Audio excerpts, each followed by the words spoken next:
अध्यक्ष महोदय, सरकार चाहती है कि अन्न के मामले में देश आत्मनिर्भर बने।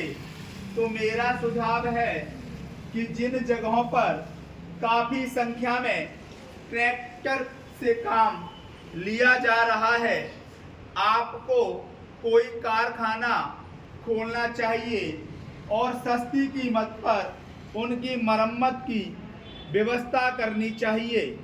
आप बाहर से ट्रैक्टर मंगा रहे हैं। मैं समझता हूं कि यह सारा रुपया व्यर्थ व्यय किया जा रहा है। मेरा सुझाव है कि इस देश में ही ट्रैक्टर बनाया जाए। बाहर से खेती के सामान जो आ रहे हैं, कारखाने से होकर ही आ रहे हैं।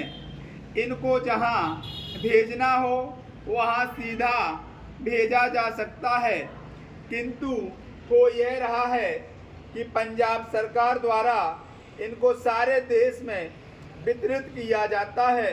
चूंकि इनको पहले पंजाब भेजा जाता है और फिर सारे देश में भेजा जाता है, इसलिए खर्चा ज़्यादा लगता है। खर्चा कम करने के लिए, लागत कीमत कम करने के लिए यह आवश्यक है कि इनको सीधे भेजा जाए। मैं समझता हूं कि इसमें कोई औचित्य की बात नहीं है। इस पर भी आपको विचार करना चाहिए। आपको किसानों की सहायता करनी चाहिए।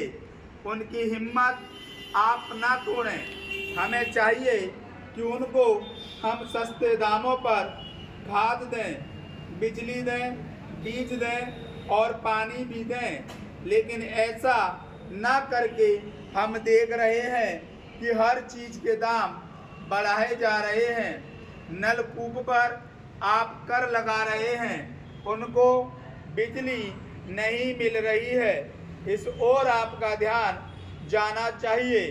वास्तव में आप कृषि की उन्नति चाहते हैं तो सिंचाई और बिजली का काफ़ी इंतजाम होना चाहिए।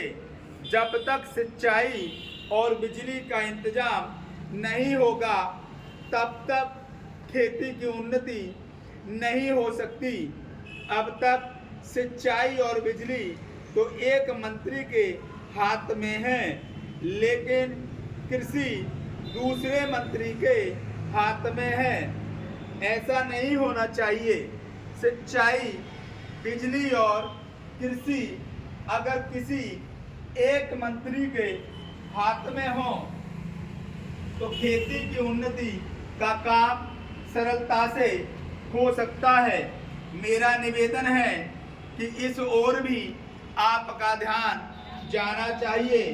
समाजवादी समाज की रचना की बात बहुत कही जा रही है।